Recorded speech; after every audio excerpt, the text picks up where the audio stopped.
Welcome to the Epic Company Culture Podcast, where your host, Josh Sweeney, will give you, the business leaders, HR professionals, and company culture aficionados, the knowledge you need to take your company culture to the next level.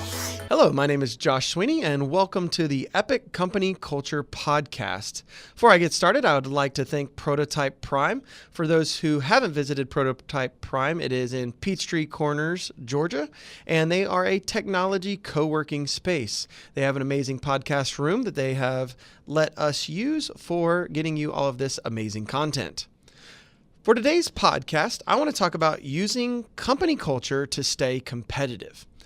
I was in on a conversation just a few short weeks ago with another entrepreneur, and they had a lot of worry about some of their competitors. They had a lot of competitors in a space that is really heating up, and a lot of those other competitors tended to have significantly larger organizations than this entrepreneur had. Now, as a person who enjoys and specializes in company culture, my first thought was, well, that doesn't really matter, right? There's always been people with more money and more resources, and that doesn't always work out. So my first thought there was, take it to the company culture. One, the money may not matter. It may have an impact. It may not. But really, at the end of the day, the value you give to your employees and your customers and the experience you give them via your company culture is going to set you apart. That is not something that is typically easily repeatable, that culture, that experience.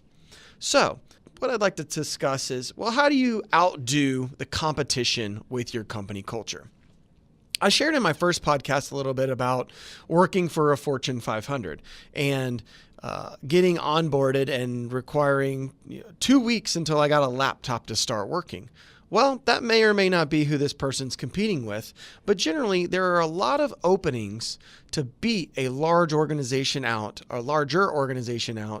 with your company culture. So think about this. What is the competitive advantage you have by being smaller and faster? Or maybe you're not smaller and faster. Maybe that company is the same size as you. What is the competitive advantage that you can put into place by utilizing your company culture and having a solid reputation?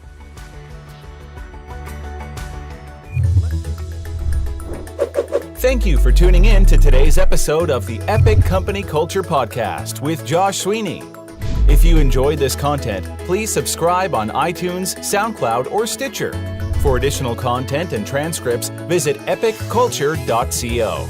If you have questions or topics you would like us to address or expand on, tweet us at epicculture1 or email at podcast@epicculture.co.